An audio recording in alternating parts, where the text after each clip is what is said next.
Salut la team. J'espère que vous allez bien. Je vous souhaite un bon week-end.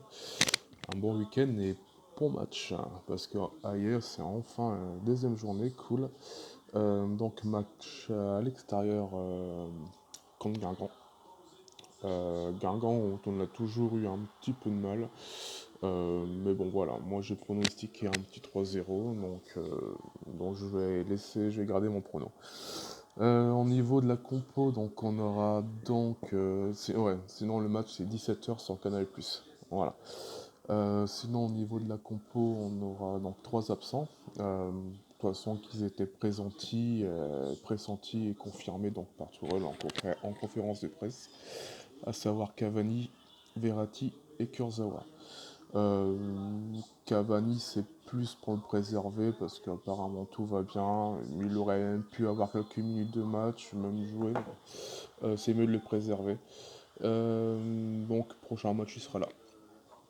Ensuite, une petite surprise, ça va être dans la liste donc notre nouvelle recrue, Kerrer. Donc Kerrer qui sera là. Enfin, il va pouvoir faire ses premières armes en Ligue 1.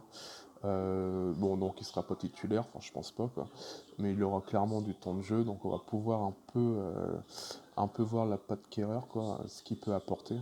Donc c'est plutôt sympa. Une raison en plus de voir ce match. Donc voilà, après au niveau du système de jeu, on ne sait pas encore si ça sera un 4-3-3 ou un 3-5-2 ou un 3-4-3. À voir. À voir. Donc voilà, qu'est-ce qu'on peut dire encore par rapport à ce match? Pas grand-chose, quoi, pas grand-chose. Je vois une belle victoire. De toute façon, je pense que cette saison va faire mal vraiment à tous. On va vraiment faire mal. Donc là, ça va être des 2-3 à chaque fois. Je pense que voilà. Turel, pour l'optique, c'est ça quoi en fait. C'est vachement offensif, marquer des buts et tout casser quoi. Ça sent dans sa philosophie de jeu, dans sa façon de parler. On voit lors des conférences de presse. On le voit quand il est sur le banc, la niaque qu'il dégage. Euh, voilà, moi je sais pas vous, mais moi je le sens plutôt bien ce rôle. Donc voilà. En plus, ce qui est bien cette saison, c'est qu'il va faire vachement confiance au Titi. Ça, c'est très très très très très bon. Pourquoi très très bon? Ça va permettre de faire souffler nos cadres pour la Ligue des Champions. Marquinhos, de toute façon, l'a clairement dit en compte de presse, hein, pouvoir compter sur les Titi cette saison, ça va permettre de les faire vraiment souffler, quoi.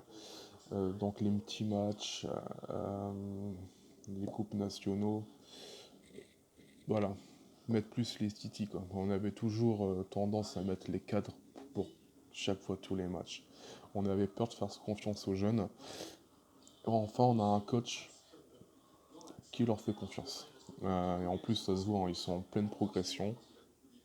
Ils se sont vachement améliorés. Euh, donc, ils peuvent tenir la baraque tranquille, quoi. Pas contre Marseille, j'entends bien, pas voilà, mais voilà. Donc voilà.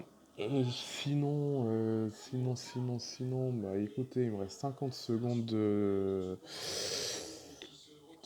film. Donc écoutez, moi je vous dis un bon match, encore une fois. Et on se retrouve après le match, d'accord? Je vais essayer de faire un petit débrief. Donc voilà. Bon, pour ceux qui veulent participer, il n'y a pas de souci. Donc je vous donne rendez-vous dans l'entour de 19h. On parlera du match, on parlera un peu du mercato, des tendances, des news que j'ai.